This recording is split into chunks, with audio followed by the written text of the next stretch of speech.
আমি গত ৩-৪ দিন ধরে দেখতেছি যে আমাদের দেশে আমার অনেক মা বোন ধর্ষণ হচ্ছে, ধর্ষণের শিকার হচ্ছে। ওনাদেরকে যেখানে সেখানে পাচ্ছে ধর্ষণ করছে। আর আমরা এটা চাই হচ্ছে আমাদের মা বোন যাতে এগুলো শিকার না হয়, তারা যাতে সেফটিভাবে রাস্তায় চলাফেরা করতে পারে, এটা আমরা চাই। সরকারের করণীয়, সরকারের প্রশাসনকে কঠোর হতে হবে। প্রশাসন কঠোর না হলে কিচ্ছু হবে না।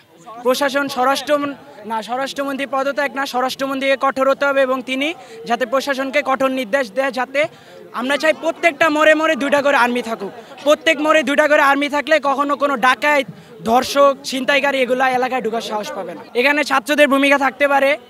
ছাত্ররা আমরা এটা পাহারা দিতে পারি, আমরা মানববন্ধন করতে পারি, প্রতিবাদ জানাতে পারি স্বরাষ্ট্রমন্ত্রীর কাছে, যাতে উনি একটা কঠোর নির্দেশ দেয় প্রশাসনকে, যাতে আমাদের মা বোনরা সেফটিভাবে চলাফেরা করতে পারে। এটা সমাজে খুবই বাজে প্রভাব পড়ছে। দেখেন আপনি, একটা মেয়ে বা একটা মা যখন ধর্ষণ হয় তখন তো ওনার লাইফটা পুরো নষ্ট হয়ে যায়।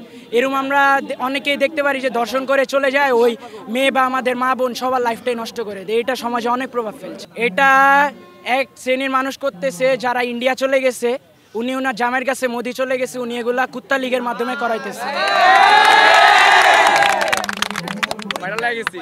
কুত্তা লীগকে আমরা যেখানে পাবো সেখানে ফু দিয়ে উড়িয়ে দিব। কঠোর হওয়া, রাষ্ট্রের প্রশাসনকে কঠোর হতে হবে। প্রশাসন কঠোর না হলে কিচ্ছু হবে না। কারণ জুলাই আগস্ট মাসে আমার 2000 ভাই শহীদ হয়ে তারপর ওনাদের চেয়ারে বসছে। ওনাদের উচিত আমাদের 2000 ভাইকে স্মরণ করে তারপর কঠোর নির্দেশ দেওয়া, যাতে রাষ্ট্র আরো কঠোর হয়। এর চেয়ে বেশি লাগবে না।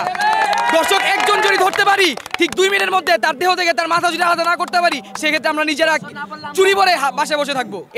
এটা এখন একটা কাজ করতে হবে। প্রশাসন যেহেতু ছাড় দিয়ে দিচ্ছে, সেক্ষেত্রে আমরা জুলাই আগস্টে যেভাবে রাতেবেলা পাহারা দিচ্ছি এলাকায়, ওরকম আমাদের করতে হবে এবারও। প্রশাসন না করলে আমরা করব, প্রথম আসামি আমরা হব।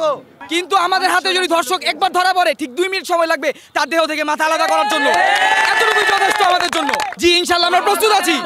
আমরা এক ডাকের জন্য আমরা প্রস্তুত আছি, লড়াইয়ের জন্য। যদি ইন্ডিয়ার সাথে লড়াই করতে হয়, আমরা তার জন্য প্রস্তুত। আমরা মৃত্যুকে ভয় পাই না।